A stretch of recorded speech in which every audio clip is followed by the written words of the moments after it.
मंत्री महंतांसोबत जमिनीवर बसून जेवलेत। महंतांचा राग कमी करण्यासाठी महाजनांनी ही कसरत केलेली आहे। नाशिकमध्ये साधू महंतांना अधिकृत ओळखपत्र देखील दिलं जाणार आहे। आगामी सिंहस्थ कुंभमेळ्याच्या पार्श्वभूमीवर हा निर्णय घेतला गेला। बोगस आणि ढोंगी महंतांवर आळा बसणार आहे आणि भाविकांची फसवणूक रोखण्यासाठी हा सगळा निर्णय घेतला गेलेला आहे। मंत्री गिरीश महाजन यांनी या निर्णयाचं स्वागत केलंय।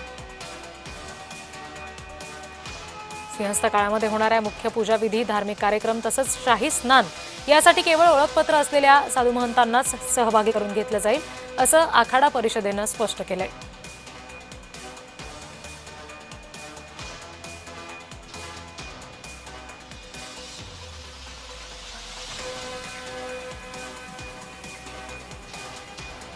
हा कुंभ भारतामध्ये नव्हे तर संपूर्ण विश्वामध्ये एक असा दिव्य आणि भव्य प्रकारचा हा चमकेल। आणि ह्या कुंभाची विशेषता अशी आहे की हा जवळजवळ 180 वर्षानंतर हा कुंभ येतो। याची विशेषता अशी आहे की 2 स्नान अमावस्याचे आणि 1 अमावस्याला सूर्यग्रहण इतका मोठा पर्वकाल येतो। त्यामुळे हा एक जगाचं लक्ष ह्या कुंभावर राहील आणि आमचे गिरीश भाऊ निश्चितच याला पूर्ण जगामध्ये जगप्रसिद्धी मिळवून दिल्याशिवाय राहणार नाही। या सगळ्या संदर्भात मंत्री गिरीश महाजन यांनी सुद्धा प्रतिक्रिया दिली आहे, बघूया। या ठिकाणी सुद्धा गेल्या वेळेपेक्षा 12 वर्षापूर्वी जो कुंभमेळा झाला त्यापेक्षा 5 पट 6 पट जास्त गर्दी होणार आहे आणि म्हणून आम्ही व्यवस्था तशाच करतो आहोत। मला खात्री आहे, मला आशा आहे, अपेक्षा आहे की हा कुंभमेळा म्हणजे जागतिक पातळीवर त्याचं नावलौकिक होईल।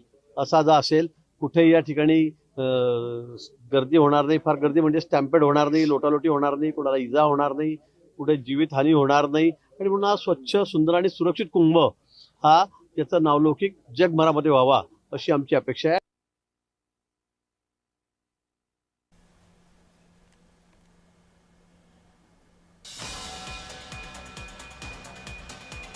हे दृश्य आपण बघतोय, साधू महंतांसोबत गिरीश महाजन जमिनीवर बसून जेवले। कुठेतरी या सगळ्या महंतांचा राग कमी करण्यासाठीचा हा सगळा प्रयत्न असल्याचं बोललं गेलंय।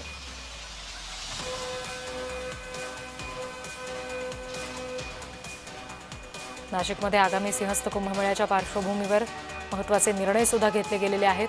आता साधू महंतांना आखाडा परिषदेकडून अधिकृतरित्या ओळखपत्र दिलं जाणार आहे, ज्यामुळे बोगस आणि ढोंगी महंतांवर आळा बसणार आहे। भाविकांची या सगळ्यातून होणारी फसवणूक सुद्धा थांबणार आहे आणि त्यामुळे मंत्री गिरीश महाजन यांनी सुद्धा या सगळ्या निर्णयाचं स्वागत केलंय।